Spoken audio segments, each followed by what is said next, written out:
আচ্ছা, বলেন কাইম সাহেবের কেন লোকে গালি দেবে না? এইসব মাল যদি মার্কেটে ওঠে, বাদামের খোলা পালামের পথ পাবে। লা তাকনাতু মির রহমাতিল্লাহ বললে বোম্বে বন্ধ টোটাল।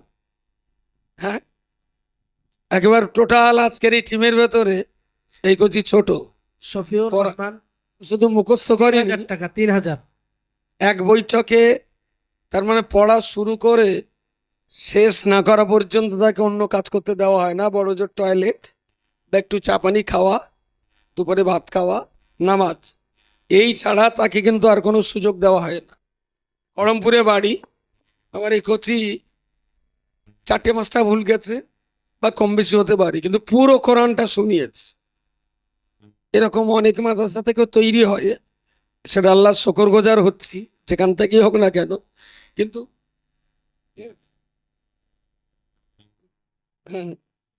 হ্যাঁ, বাহ, বক্তৃতা কতদিন দেখি, ও বয়স কত হয়েছে? বক্তৃতা কত 3 মিনিট। 12। السلام عليكم ورحمة الله وبركاته.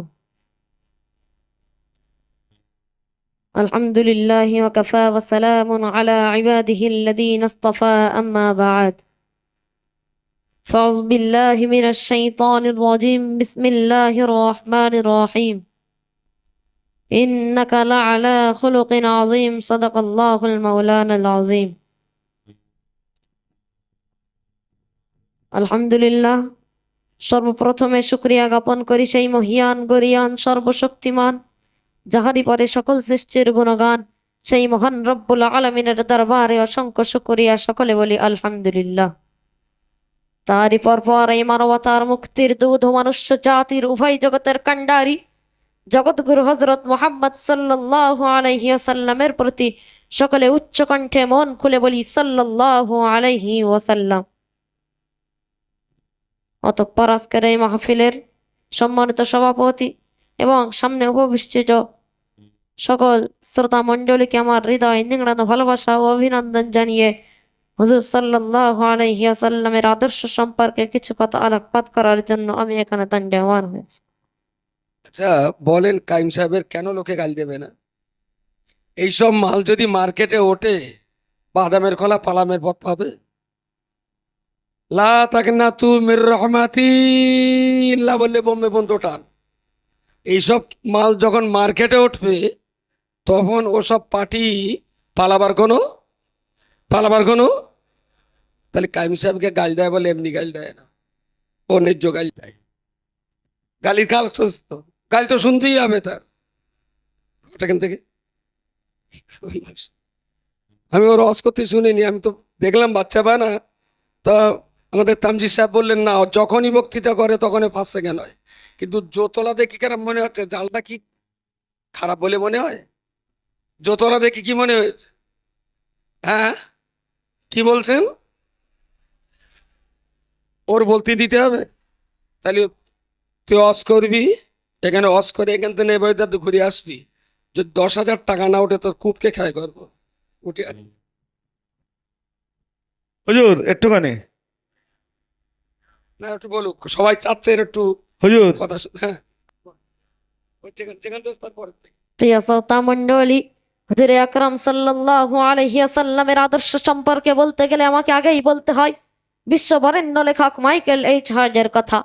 তিনি তাঁর বই দ্য 100 তথা 100 মনীষীর জীবন চরিত্র লিখতে যেয়ে তিনি তাঁর সুপ্রসারিত চিন্তা ভাবনা দ্বারা দেখলেন যে আমার এই 100 মনীষীর জীবন চরিত্রের আলোচনার বইটা যদি শুরু করতেই হয়, তাহলে মুসলমানদের নবী হযরত মুহাম্মদ সাল্লাল্লাহু আলাইহি ওয়াসাল্লামের আদর্শ দিয়েই শুরু করতে হবে। নারায়ে তাকবীর, নারায়ে তাকবীর।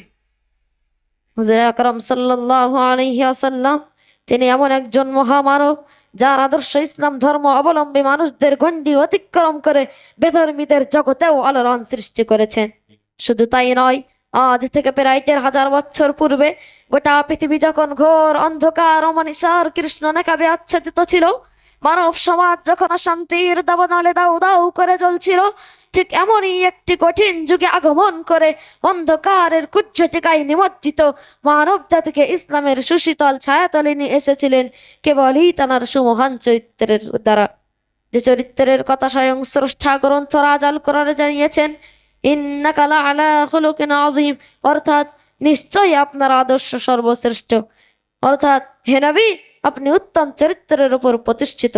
সম্মানিত শ্রোতা মণ্ডলী, হুজুর আকরাম সাল্লাল্লাহু আলাইহি ওয়াসাল্লাম তার উত্তম আদর্শের কথা তায়েফের ময়দানে দেখিয়েছিলেন। তায়েফের মাটিতে যখন তিনি কলেমার দাওয়াত দিতে গিয়েছিলেন, তায়েফের ছেলেরা হুজুর সাল্লাল্লাহু আলাইহি ওয়াসাল্লামের দিকে পাথর ছুঁড়ে ছুঁড়ে মেরে রক্তাক্ত করে দিল। হুজুর আকরাম সাল্লাল্লাহু আলাইহি ওয়াসাল্লামের শরীর থেকে রক্ত গড়ে গড়ে পায়ে জুতা মোবারক এসে জমাট বাঁধলো। সেই সময় জিবরিল আমিন আলাইহি ওয়াসাল্লাম এসে বললেন, ইয়া রাসূলুল্লাহ, ইয়া হাবিবাল্লাহ, হুজুর আপনি যদি আমাকে একবার হুকুম দেন, আমি জিবরাইল গোটা তায়েফবাসীকে পাহাড় চাপা দিয়ে ধ্বংস করে দিব।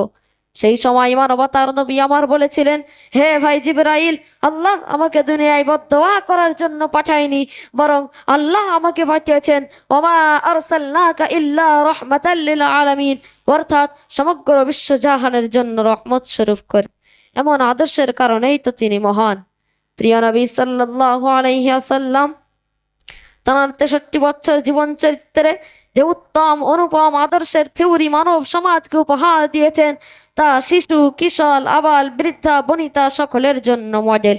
তিনি একদিকে ছিলেন যেমন দয়ালু, ঠিক অপর দিকে ছিলেন অন্যায়ের বিরুদ্ধে কঠোর মনোভাবাপন্ন। কিন্তু তিনি প্রতিশোধে বিশ্বাস ছিলেন না।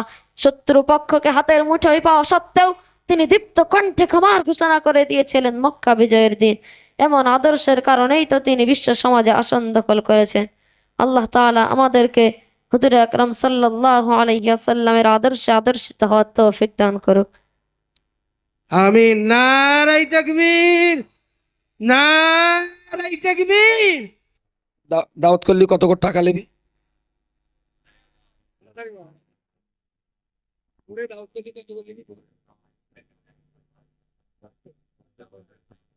ঠিক আছে, ও তালগোল পাকিয়ে ফেলছে। আসসালামু আলাইকুম।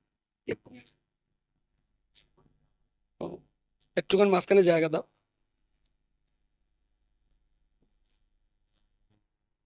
এখানে বসেন, একটু পিছিয়ে জায়গাটা, একটু জায়গাটা। আলহামদুলিল্লাহ, আমরা মজলিসের একেবারেই শেষ প্রান্তে, সর্বশেষ আপনাদের খুব ভালোবেসে মহব্বত করে কিছু ছাগল, মুরগি, হাঁস, খাবার জিনিসপত্র, ব্যবহারিক জিনিস জামিয়াত আনেন এই উদ্দেশ্যে যে 1 টাকার জিনিস যদি 10 টাকা বিক্রি হয়, কিছু পয়সা তো জামিয়া বেশি পেল, তাছাড়া অন্য কোনো কারণে নয়। ওটা তো আপনি বেচে তো টাকাও দিতে পারতেন। যাতে জামিয়া 2 পয়সা বেশি পায়, সেই জন্য আপনারা শখ করে দেন। সেগুলো একটু কালেকশন হবে, বাচ্চাদেরকে একটু ছাড়তে হবে। অনেক সময় এরা রয়েছে, এদের যে অভিব্যক্তি, মনের কথা কিছু শুনেছি, কবিতা আকারে ছোট্ট একটা কবিতা আমরা শুনবো, ওরা দাবি করেছিল।